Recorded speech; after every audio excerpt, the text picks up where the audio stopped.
back, everybody, to the Creative Moment, episode 5? Yes, I think we're on 5. I think we're on 5. I scratched out 4 and wrote 5 on my notes here. Okay. So episode 5, a podcast where we talk all things creativity. He's a poet. I'm a photographer. I'm Dante Bullhauer. Jamie Bullhauer.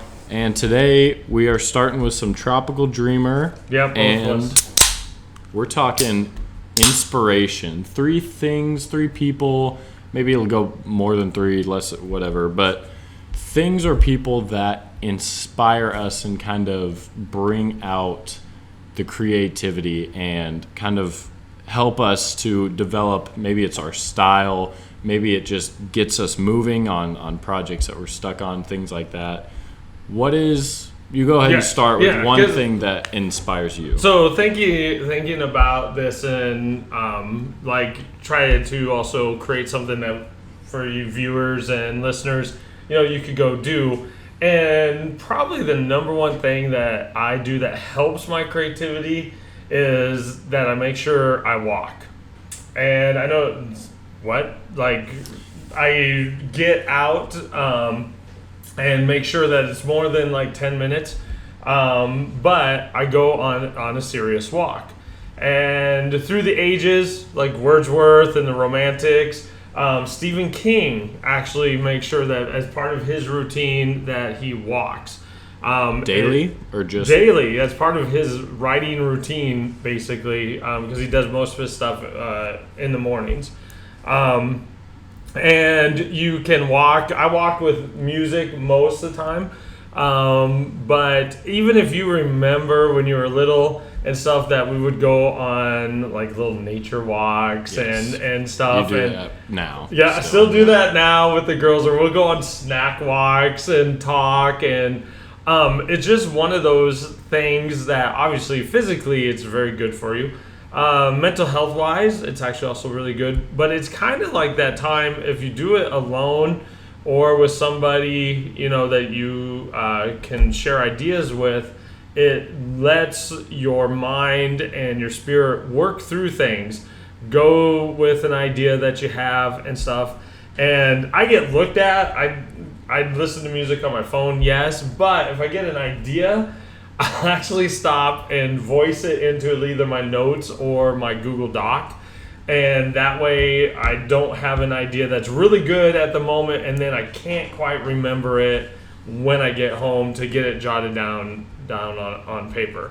So I'd say for me personally, number 1 is actually taking walks. And even, bad weather-wise and stuff, good routine to a degree for that. I had someone tell me today that they see you walking out in the neighborhood. So, I think that's good. Just moving instead of, you can kind of go through the same thing sitting down, but it might not be as stimulating, I guess. There might not be as much to it. So I think that's a really good, a lot of people, a lot of creatives that I listen to on podcasts or different things, they talk about running or walking and how they'll come up with so many ideas just because you're basically doing something subconsciously and you actually have time to sit there and think about. It's easy when you're sitting down, I'll just grab my phone, look at Twitter or whatever. When you're just doing something kind of subconsciously but keeps you stimulated, then it brings out, that creativity and that stuff. Yeah. My number 1 is... You kind of talked about a little, bringing people on your walk. It is just being around people in the same realm as you, doing something with them. It doesn't have to be something creative. It doesn't have to be me spending time with one of my buddies taking photos.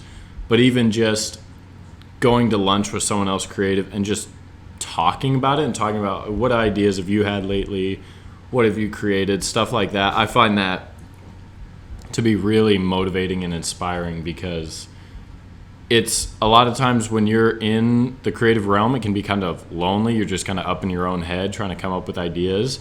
And so when you're around someone else that has their own ideas and stuff that you maybe don't think of based on your circumstances, their circumstances, that type of thing, it's really inspiring to just be basically influxed with it with a new idea or a bunch of new ideas.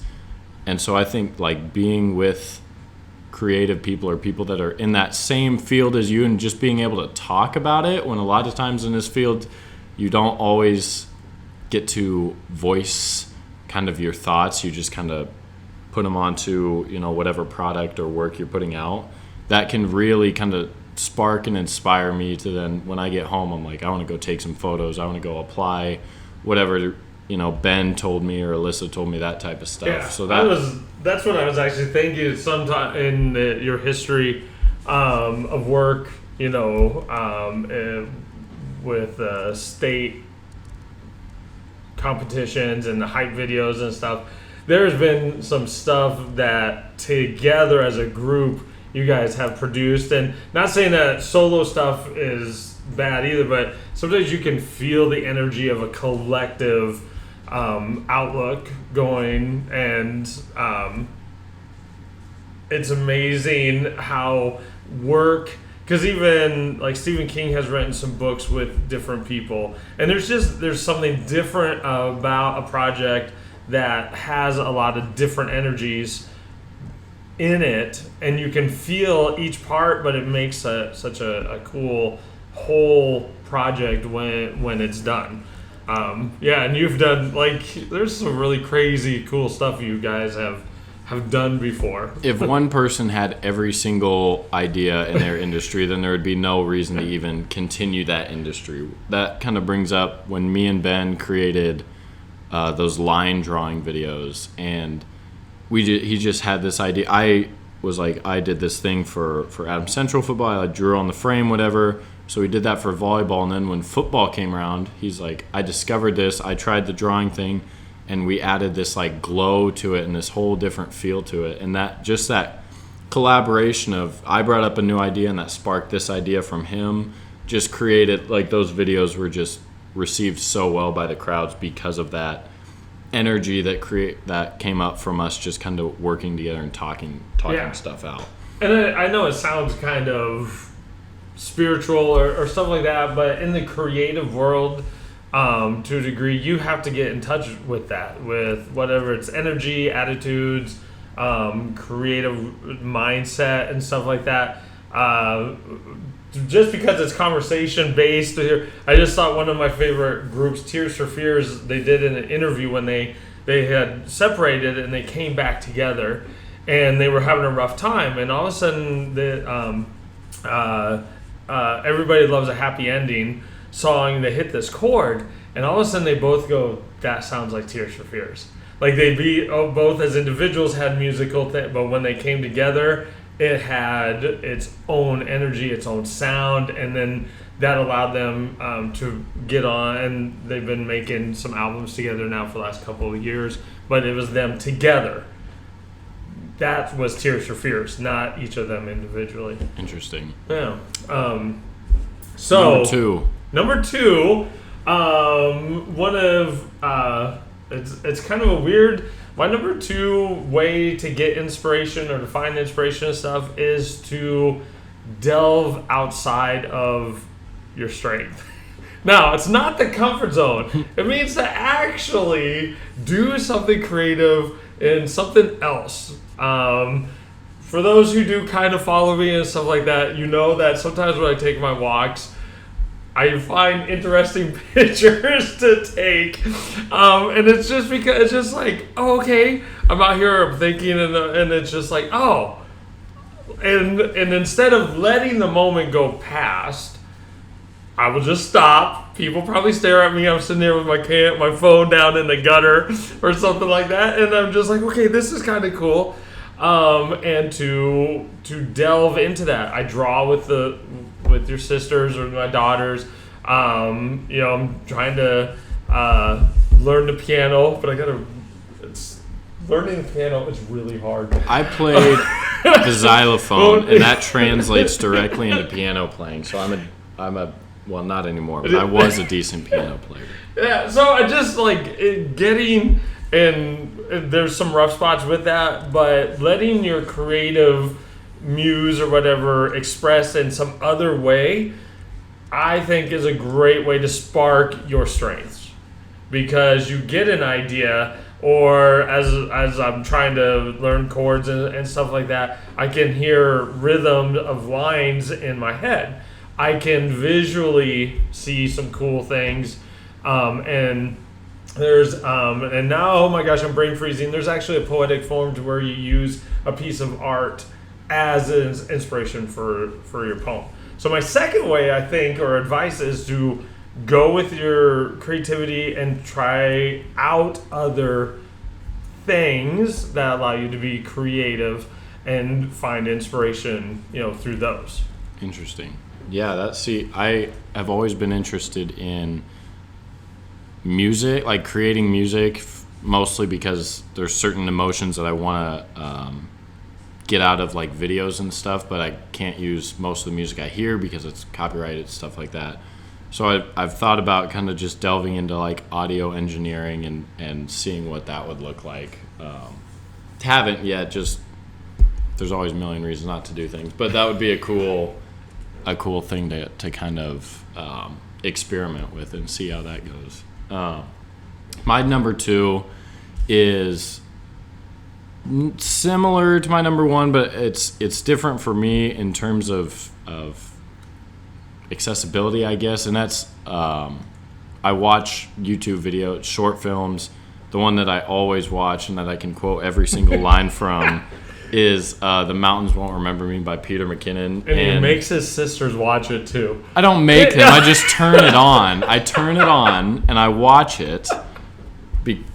I just watch it. It's everybody should watch it. But watching videos, even if sometimes it's my own videos, just to look back and look at what I was thinking while shooting it, stuff like that, that really gets me like jacked up to go and really gets me inspired, because Peter McKinnon's like, they call him the king of filmmaking, that type of stuff. So seeing work that is better than mine and that is in the realm that I want to be creating really just motivates me and like lights a fire inside of, okay, I want to create. And so a lot of times when I'm in a rut and it's like a Sunday night and I know that like tomorrow morning I'm going to get up at 5, I'm going to get to work, I'll watch that video before bed and I'll just be like, I kind of want to stay up now and just start like working. But so specifically that video, but just watching videos, and maybe even if sometimes it is my own work, and seeing like this is stuff that you can create doing your thing really excites me, because I know that I'm passionate about it and I know that I want to create stuff like that, and I know it's not going to happen without me doing it. So it really gets me inspired just to be like, I can get there, I can do this. This is why it's fun, because the end product is something that still evokes emotion out of me, and I have watched it so many times that I know every single shot in the video, and it's still, every time I watch it I'm like let's go take some photos or something. So watching videos, watching other people's work, even some of my past work, is my number 2. Yeah, and as you mentioned, seeing stuff that is better than yours, like this was way back in the 80s when I was an athlete and stuff, and we used to play basketball on the weekends and stuff like that, and there's a couple of teams, we'd team up and we'd play, and I always get beat all the time. And this friend of mine, after one game, I'm just mad, not just horrible, just our competitive spirit, and he picked me up off of the gym floor, and he's like, you don't get better playing people that are below you.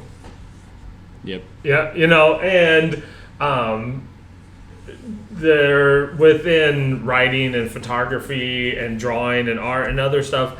It's really hard to compete per se. I mean, there's contests, and some stuff like that, but competing is a little bit different. But that seeing the other level and going, okay, I understand what they're doing,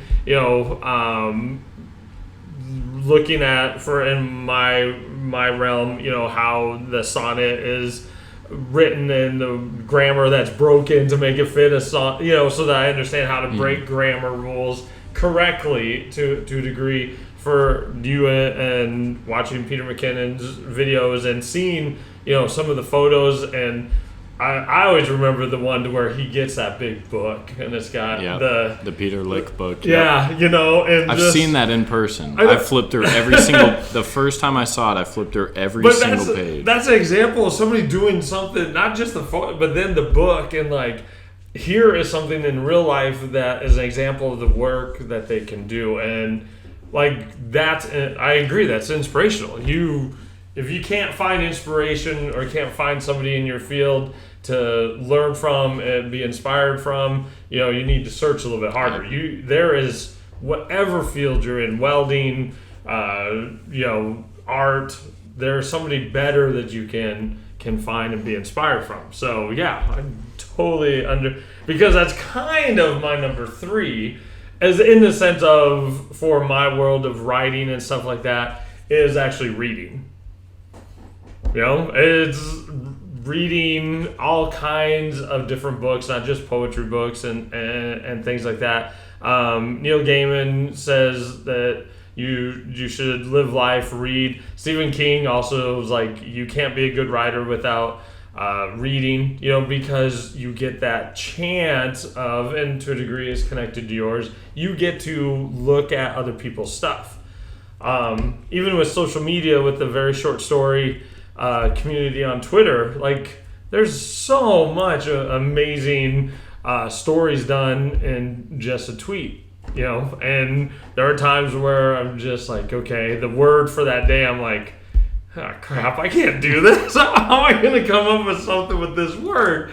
And I find a way, but you can always kind of tell the ones that I struggle and the words that really connected. And if English teacher moment, if you tell me you don't have time to read, you're just saying that, and to read within your field especially, you don't actually care about what you're doing, because we always can learn, and books and or viewing videos, I think learning is a part of the process, and you get excited, you get ignited when you come across somebody presents an idea or something in a different way, and you're just like, yeah, I agree, but I never thought of it that way, or I would like to try this technique or something like that. So my number 3 technically is reading, but learning. We're in a very different world, type of, where I will watch a video that will help me a lot more than reading an After Effects tutorial and that sort of sense.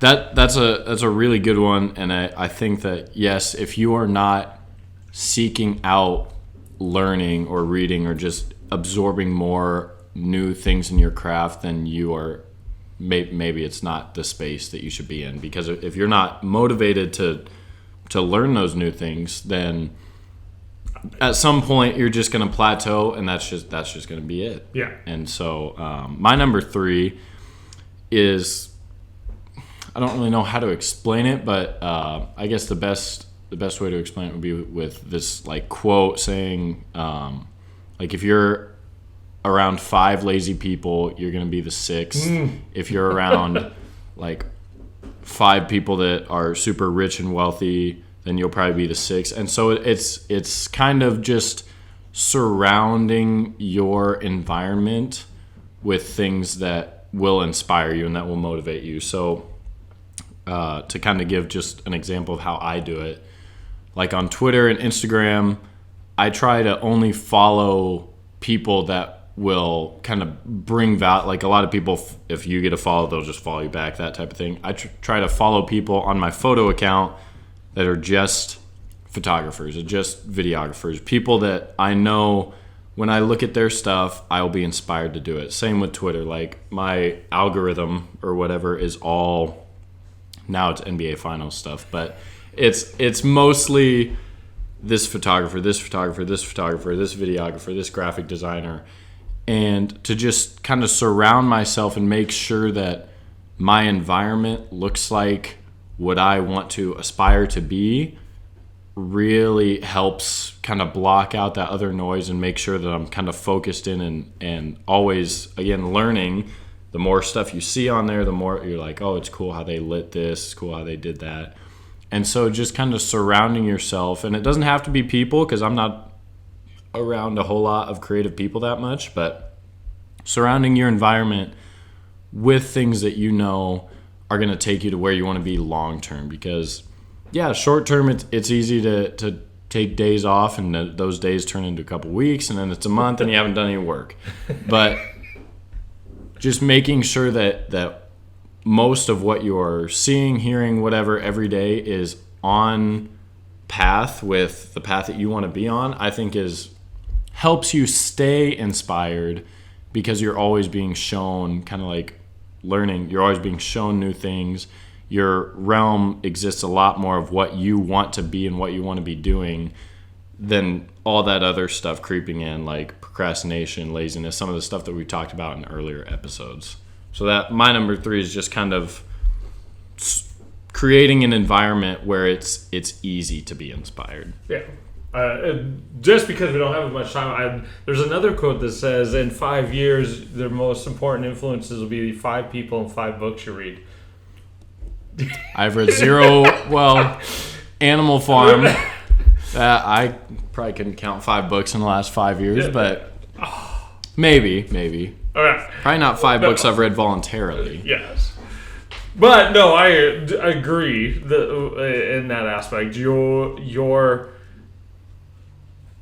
I was just about to say life culture, okay, combining 2 words, but to a degree it's kind of true. The environment, your friends, and then on social media, I know, yes, it's like, oh, they follow you, you should follow back. No, you should build your community with the people that are going to lift you up, that's going to connect to your goals and things like that. And you're finding out, to a degree, the adult world, that is actually kind of hard to do.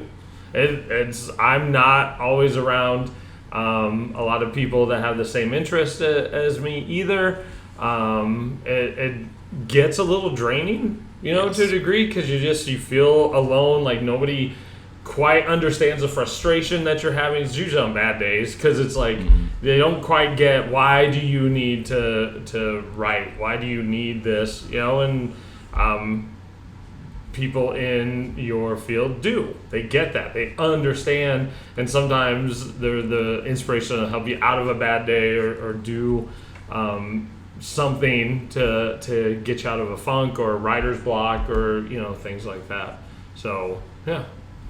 What's our time? That was pretty good. We're about 25 minutes. I'm done with my bubbler, and that signals the end of the episode. So we'll do our 3 inspirational people, even though you quick kind of synopsis of 3 people that inspire. Why don't you go? So really quick, Stephen King does. I've mentioned him. I know he's my favorite author, but he's in a rock band. He has written, besides horror, it's just and lots of different ideas.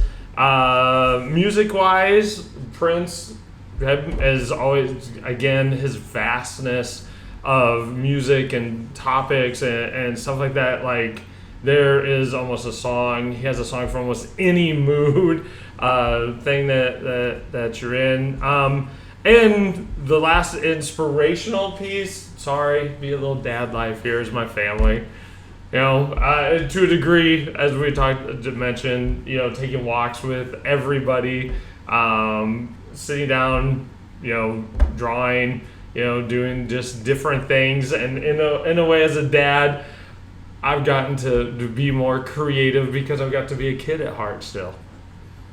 Interesting. Yeah, it's going to come as a shocker. Peter McKinnon's probably my number 1. Just, again, people that are better than you. Like, I want to be a lot of what I want to create a lot of the type of stuff that he creates. So to see someone better than you, like, okay, that's an attainable goal that I can get to. I just need to put in the time for it. So that's super inspiring to me.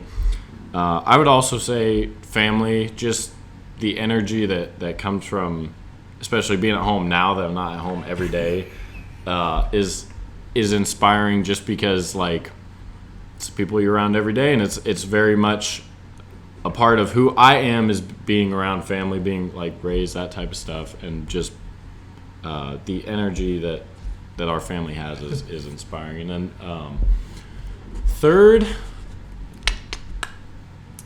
there's a lot. I mean, there's a lot of things that inspire me in different ways. I really like listening to music, and Explosions in the Sky is they do instrumental music, and a lot of the time that invokes Friday Night Lights is what introduced me to them. So technically, okay, yep. Explosions in the Sky is really they do instrumental music, so it's brings out a lot more emotion than, to me, sometimes just regular music with words that tells its own story. It kind of allows you to create an environment that you're already in, and so that's kind of my third, I guess. I'd say that band. Okay. All right, so try to help you maybe find your inspiration, things you can do, people you can investigate. Just there's a lot out there. I mean, whatever kind of creative realm you're in, there's always people you can look up to, people you can meet, different ways to get inspired. We're in a world where you can find anybody anywhere, so hopefully this kind of gives you kind of a little segue into that. This was Creative Moment, definitively episode 5. We'll catch you guys in a couple weeks.